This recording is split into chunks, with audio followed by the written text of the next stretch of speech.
কোন দোয়া এত বেশি সংখ্যকবার পাঠের নির্দেশ কোরআনে অথবা হাদিসে কোথাও দেওয়া হয় নাই। তাহলে এই তিনটা সূরার মর্যাদা, এর কি মর্তবা, এর কি বৈশিষ্ট্য, এর কি মাহাত্ম্য আছে সেটা বুঝবার জন্য আর কিছু প্রয়োজন নাই। এই একটি কথা যথেষ্ট যে দিন এবং রাত 24 ঘন্টার ভেতরে কোরআনে কারীমের এই শেষ তিনটা সূরা, সূরা ইখলাস, সূরা ফালাক, সূরা নাস, এগুলোকে যত বেশি সংখ্যকবার নবী সাল্লাল্লাহু আলাইহি ওয়াসাল্লাম পড়ার নির্দেশ দিয়েছেন, তিনি নিজে পাঠ করতেন, এত বেশি সংখ্যকবার অন্য আর কোন দোয়া, আর কোন সূরা, আর কোন আয়াত, আর কোন কিছু পাঠ করার নির্দেশ আমাদেরকে কোরআন হাদিস দেয় নাই। এখান থেকে এই তিনটা সূরা যে আল্লাহর কাছে কত গুরুত্বপূর্ণ, নবী সাল্লাল্লাহু আলাইহি ওয়াসাল্লামের কাছে কত গুরুত্বপূর্ণ, যে রিপিটেডলি এত বেশি সংখ্যকবার পাঠ করার নির্দেশ দেওয়া হয়েছে, এটা পরিষ্কারভাবে বোঝা যায় কি যায় না বলেন? সময় তো ভাইরা আমার, সূরা ইখলাস, সূরা ফালাক, সূরা নাস, এই তিন সূরা দিন এবং রাত সব মিলিয়ে আমাদের প্রিয় নবী সাল্লাল্লাহু আলাইহি ওয়াসাল্লাম তিন জায়গায় তিনি তিন সময় এই সূরাগুলো পাঠ করতেন। একটা হলো সকাল এবং সন্ধ্যায়, সকাল এবং সন্ধ্যায় নবী করিম সাল্লাল্লাহু আলাইহি ওয়াসাল্লাম তিন কুল পড়তেন। এটাকে সংক্ষেপে বলা হয় তিন কুল। যেহেতু তিন সূরার শুরুতে কুল শব্দটা আছে, এজন্য সংক্ষেপে বলা হয় তিন কুল। এই তিন কুল ইখলাস, ফালাক, নাস, এই শেষের তিনটা সূরা কোরআনের, এই তিনটা সূরাকে আমাদের প্রিয় নবী সাল্লাল্লাহু আলাইহি ওয়াসাল্লাম সকাল সন্ধ্যায় পড়তেন। একটা টাইম পাইলাম, কোন টাইমে পড়তেন? সকাল এবং সন্ধ্যায়। সকাল এবং সন্ধ্যার পাশাপাশি তিনি রাতে ঘুমানোর আগে আবার পড়তেন। তাহলে দুইটা টাইম পাইলাম। আরেকটা টাইম হলো 5 ওয়াক্ত নামাজের পরেও তিনি পাঠ করতেন। তাহলে কয় টাইম হলো? 3 টাইম। 3 কুল পড়তে হয় প্রতিদিন রাত পুরা 24 ঘন্টার মধ্যে। কয় টাইম? 3 কুল 3 সময়ে পড়তে হয়। সকাল এবং সন্ধ্যা এবং রাত এই সময়গুলোতে পড়তে হয় প্রত্যেকটা 3 বার করে। 3 বার পড়লে কি লাভ হয়? নবী করিম সাল্লাল্লাহু আলাইহি ওয়াসাল্লামের পরিষ্কার হাদিস রয়েছে, যদি কেউ সকালে 3 কুল 3 বার করে পাঠ করে, সূরা ইখলাস 3 বার, সূরা ফালাক 3 বার, সূরা নাস 3 বার যদি কেউ পাঠ করে, সন্ধ্যার আগ পর্যন্ত সারা দিনের জন্য ওই পাঠকারী ব্যক্তি আল্লাহ তাআলার জিম্মায়, আল্লাহর হেফাজতে, আল্লাহর নিরাপত্তায় সে চলে যায়।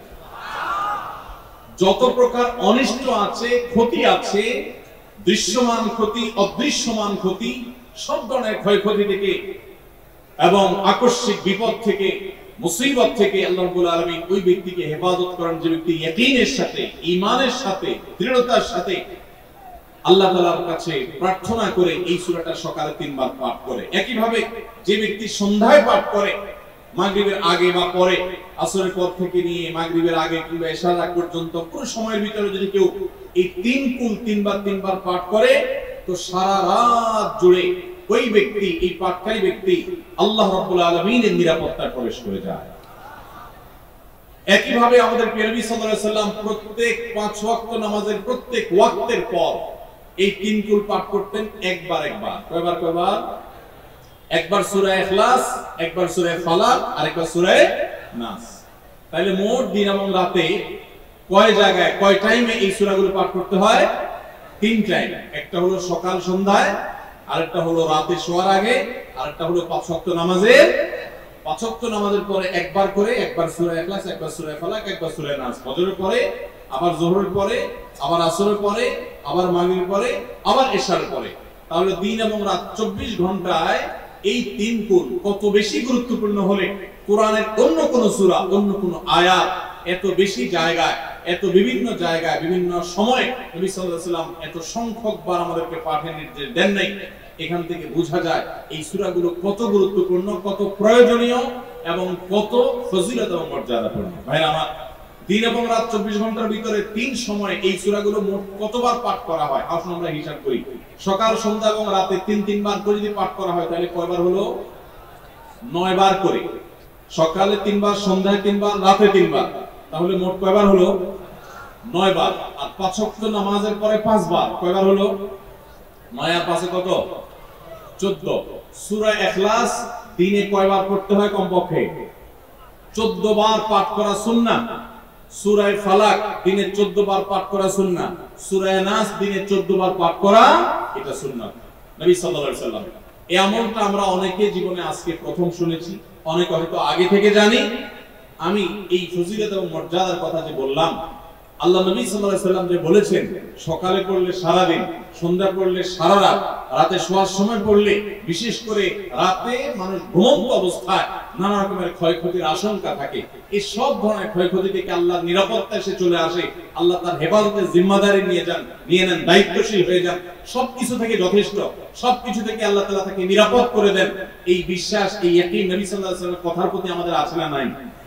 তাহলে এই সূরাগুলো আমরা আজ থেকে আমল করব তো ইনশাআল্লাহ।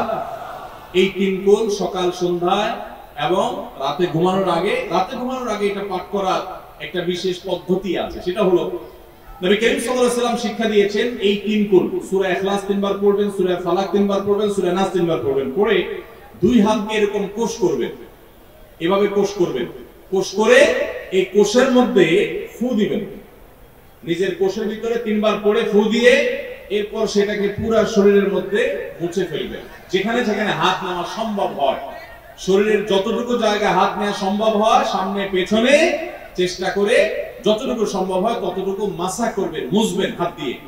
এর মাধ্যমে আল্লাহ তাআলা আপনাকে হেফাজত করবেন। ছোট ছোট বাচ্চা যারা আছে, দুধের শিশু, 2 বছর, 4 বছর, 6 বছর, তারা পড়তে পারে না এখনো বা মুখস্থ নাই, সেই বাচ্চাদেরকে মা বাবা বা তাদের কাছের কোন লোকজন তারা পড়ে 3 বার ফু দিবেন। আবার 3 বার পড়ে নিজের ছেলে মেয়ের সবার শরীরে ফু দিবেন না, প্রত্যেকের জন্য 3 বার। আপনারটা আপনি করবেন, বাচ্চাকে করে দিবেন। এই আমলগুলো আল্লাহ তাআলা আমাকে যেদিন জানার তৌফিক দিয়েছে, আপনাদের উৎসাহের জন্য বলি, সারা দিনে আর কোনো আমল করতে পারি আর না পারি, নফল আমল হিসাবে এই আমলটা সজ্ঞানে, বিশেষ কোনো বিপদ আপদ মুসিবত না হলে আমি আলহামদুলিল্লাহ এই আমলটা কখনো ছাড়ি না, প্রতিদিন করি আলহামদুলিল্লাহ। আজকেও শুরুতেও আমলটা আমি করে নিয়েছি। আপনারা সবাই আমলটা করবেন তো ইনশাআল্লাহ? কে কে নিয়ত করছেন আজ থেকে 3 কুল এই 3 টাইম জীবনে কখনো ছাড়বেন না? একটু দাঁড়ায় হাতটা তুলে আল্লাহকে দেখায় দেন। সবাই নিয়ত করছেন তো? আল্লাহ আমাদের সবার হাতগুলোকে কবুল আর মঞ্জুর করে নিন। আল্লাহ তাআলা আমাদের সকল ক্ষয়ক্ষতি থেকে হেফাজতের জন্য আল্লাহ একাই যথেষ্ট হয়ে যান। ভাইরা আমার, তাহলে 3 কুলের আমলটা করব তো ইনশাআল্লাহ। 3 কুল সম্পর্কে আরো অনেক কথা বলার আছে, এই 3 কুলের ফজিলত এবং মর্যাদা নিয়ে আরো বহু কথা শোনাবার আছে, কিন্তু আমি শুধুমাত্র এইটুকু যথেষ্ট মনে করি আমলের জন্য। আমরা এটাকে আমল করব। আমাদের সারা দিনে সারা রাতে কত রকমের বিপদ আপদের ভয় থাকে, আশঙ্কা থাকে। আপনি যদি কোন এলাকার কোন প্রভাবশালী ব্যক্তির সাথে আপনার পরিচয় থাকে, আর ওই ব্যক্তি যদি বলে তোমার কোন সুবিধা অসুবিধা যেন না হয়, এই এলাকায় প্রবেশ করলে আমাকে একটা SMS করে রাখবা। ওই এলাকার থানা পর্যায়ে হলো ওসি সাহেব, জেলা পর্যায়ে হলো SP সাহেব, DC সাহেবের সাথে আপনার খুব হট লিংক, খুব ভালো সম্পর্ক, তিনি আপনাকে ভালো জানেন, আপনাকে বলে দিয়েছে তুমি সেখানে গেলে তুমি আমাকে শুধু SMS করবা। আপনি SMS করেছেন, তিনি রিপ্লাইতে বলেছেন ঠিক আছে তুমি এলাকায় ঢুকছো, আমি দেখতেছি, অসুবিধা নেই। ওই এলাকায় আপনাকে কেউ ডিস্টার্ব করলে, কেউ আপনার ক্ষতি করতে চাইলে, কেউ অসুবিধা করতে চাইলে আপনার কোনো ভয় হবে? কারণ প্রশাসনের ব্যক্তিরা আপনাকে অভয় দিয়েছেন, তারা আপনার সাথে আছেন, তদারকি করছেন, আপনি নির্ভয় ফিল করবেন। প্রশাসনের ভাইদের হাতে সবকিছু নাই, সবকিছু আছে। তারা চাইলে সব ক্ষতি থেকে আপনাকে বাঁচাতে পারবেন না। হ্যাঁ, তারা চেষ্টা করবেন, এটা ঠিক। এইটুকুর কারণে যদি আপনার এত আস্থা তৈরি হয়, তো আরশে আজিমের মালিক স্বয়ং আহকামুল হাকিমিন আল্লাহ রাব্বুল আলামিন, যার হাতে মানুষের জীবন, যার হাতে মানুষের মৃত্যু, যার হাতে মানুষের সকল লাভ, সকল ক্ষতি, সকল কল্যাণ, সকল অকল্যাণ, সেই আরশের মালিক বলছেন তুমি সকাল এবং সন্ধ্যা, রাতে শোয়ার সময় এই 3 কুলের আমল যদি তুমি করো, তো আল্লাহ রাব্বুল আলামিন স্বয়ং তোমার সব কিছু থেকে তোমার জন্য যথেষ্ট হয়ে যাবে। তোমার কোনো কিছুর প্রয়োজন হবে না। আল্লাহর কথার প্রতি যদি ইয়াকিন থাকে, নবী সাল্লাল্লাহু আলাইহি ওয়াসাল্লামের হাদিসের প্রতি যদি বিশ্বাস থাকে যদি, তাহলে ইনশাআল্লাহ আজ থেকে আমরা কেউ, আমার পর্দা আলের মা বোনরা যারা শুনছেন, আমরা যারা শুনছি, আমরা কেউ এই আমলটা ছাড়বো না ইনশাআল্লাহ। সবাই আমল করবো তো ইনশাআল্লাহ। তাহলে 3 কুল 3 টাইমে দিনে মোট 14 বার এটা আমরা করব। এখন পড়ার ক্ষেত্রে আবার একটা সমস্যা হলো, এই টাইপের আমলগুলো আমরা পড়ি খুব তাড়াহুড়া করে। যেমন সুবহানাল্লাহ 33 বার, আলহামদুলিল্লাহ 33 বার, 5 ওয়াক্ত নামাজের পরে আল্লাহু আকবার আছে না নাই? এগুলো সাধারণত কিভাবে পড়ে মানুষ বলে? আমরা তো সবাই এরকম রোগী, কিভাবে পড়ি আমরা বলে? সুবহানাল্লাহ সুবহানাল্লাহ সুবহানাল্লাহ সুবহানাল্লাহ সুবহানাল্লাহ সুবহানাল্লাহ। আমি যদি এখন মেজো ভাইকে বলি ভাই আল্লাহ আপনার ভালো রাখবে। ব্যাপারে কথা ভাই কি কিছু আমি তাড়াহুড়া করে কথা বলবো, উনি বলবেন লোকটা কি মাথা কোনো সমস্যা নেই বলবে। কারণ আমি একটা মানুষের সাথে যখন কথা বলবো, এমনকি ওনার প্রশংসা, সুবহানাল্লাহ মানে আল্লাহর পবিত্রতা বর্ণনা করা, এটা আলহামদুলিল্লাহ মানে আল্লাহর প্রশংসা করা। তো আপনি আল্লাহর প্রশংসা, আল্লাহর গুণকীর্তন করতে গিয়ে যদি বলেন যে উনি খুব ভালো মানুষ, উনি এটা করে, উনি সেটা করে, আমি তাড়াহুড়া করে বলবো যে কি ব্যাপার ভাই, আপনারা কেউ দৌড়ায় নাকি? তো আপনি সুবহানাল্লাহ আলহামদুলিল্লাহ যদি তাড়াহুড়া করে পড়েন, তো এই সুবহানাল্লাহ আলহামদুলিল্লাহ যে মর্যাদা আপনার পাওয়ার কথা, তাড়াহুড়ার কারণে সেই মর্যাদা পাবেন না।